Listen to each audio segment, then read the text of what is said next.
The Democrats preparing to go public with their one-sided impeachment probe that's shaping up to be anything but fair. Shifty Schiff and his cohorts are calling their first two witnesses tomorrow. Rush Limbaugh predicts it's going to turn into a Kavanaugh-style debacle. It was a never-ending parade for about a week and a half. As every person they brought forth to try to destroy Kavanaugh failed, there was another one waiting in the wings. And I will guarantee you that it is the same strategery they're going to employ here this week. They're going to screw this up like they screwed up the Kavanaugh thing. They want it too much. And because they want it too much, they are making tactical and strategic mistakes. And if you need more proof that the media is complicit in pushing the Democrats' talking points, check this out. Media Research Center finds that since impeachment started, network TV coverage has been 96% negative for Trump. This is all happening while the president continues to launch blistering attacks, calling the impeachment probe a no due process scam. He's also saying that Joe Biden and his son should testify, but Sleepy Joe says it's not necessary. There is zero rationale for that to happen. Nobody has suggested anything was done that was inappropriate. This is all a diversion. This is classic Trump. Classic Trump. Focus on the problem. Okay, let's go back, Dana, to the Rush Limbaugh comment. And after that, he followed that with this point that they're always predicting Trump's toast. You know, in the primary, he was toast. In the general, he was toast. Mueller, he's toast. And now this impeachment thing is going to be toast. Don't forget they predicted it never works out that way. And they predicted he didn't really want to win anyway. Right. And he didn't really want to run. And then he was going to drop out and all these things.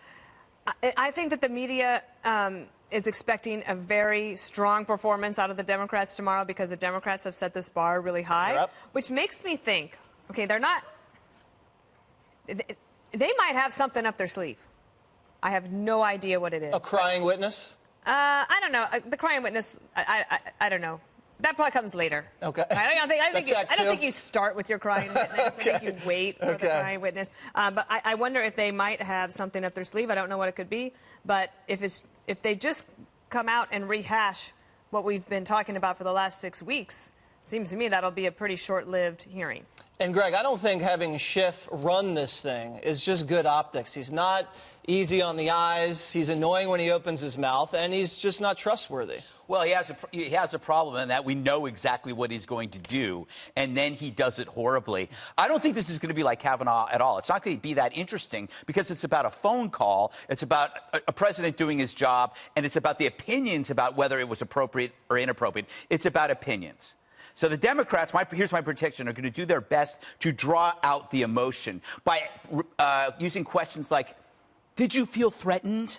How did it make you feel? It's going to be basically group therapy in which the shrink is going to be asking the children, how mean was your daddy? And Trump being the daddy. This is why, to your point yesterday about how the media had to change the language, Anderson Cooper, I think it was last night, said that Trump was orchestrating a shakedown. Now, how do you orchestrate a shakedown in public when you want Ukrainian officials to publicize it and the person being shook down is completely unaware they're being shook down? I think they realize the quid pro quo is a no-go. They're desperate for new language, and this is going to fail. So the best that the media can do right now, because this isn't really just about the Democrats, it's about the media who've been selling this, they're still hoping that we all suit up and take this game seriously because they're taking it seriously. They want us to. But you need to look at impeachment as a junkie dancing on a street corner in his underwear. It's their experience. It's not yours. It's what they're living, That's true. But it's not yours. So the media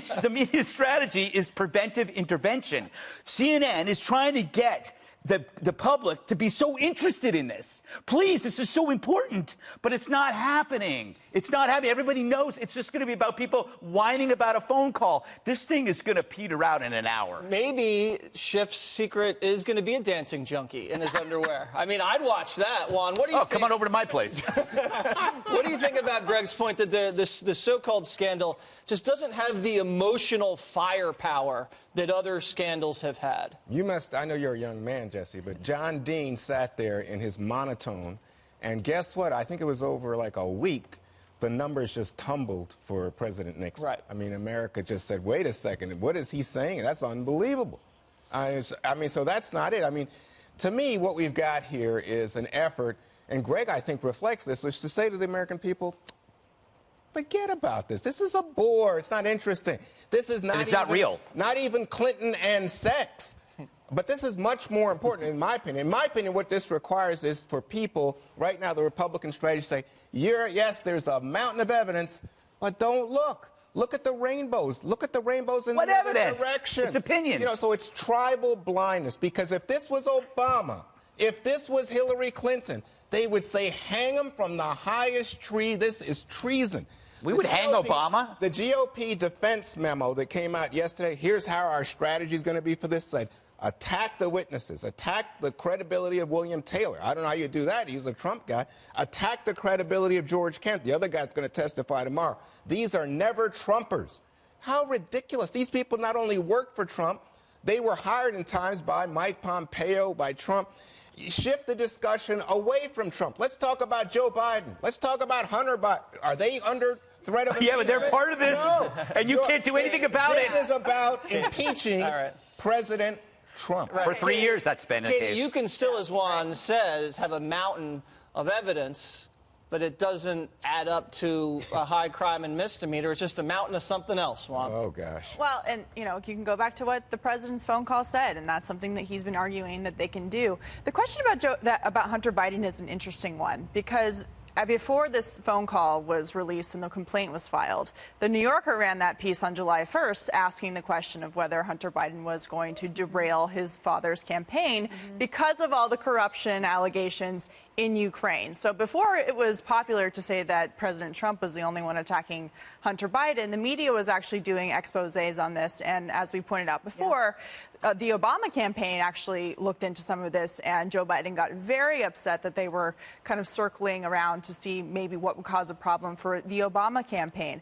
But why wouldn't someone like Hunter Biden want to come in front of the committee voluntarily to clear his name? He's been accused of a lot. There have been a lot of rumors about his dealings. It seems like he would take the opportunity to go and clear up the Biden campaign of any wrongdoing, to say that this call really was about going forward and using your political power as the president to go after a political opponent. But instead, he's not voluntarily doing it.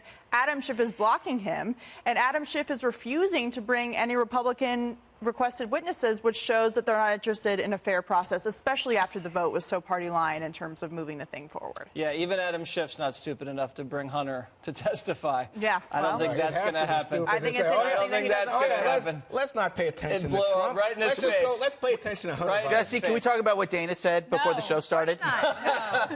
No, let's talk about it in the break.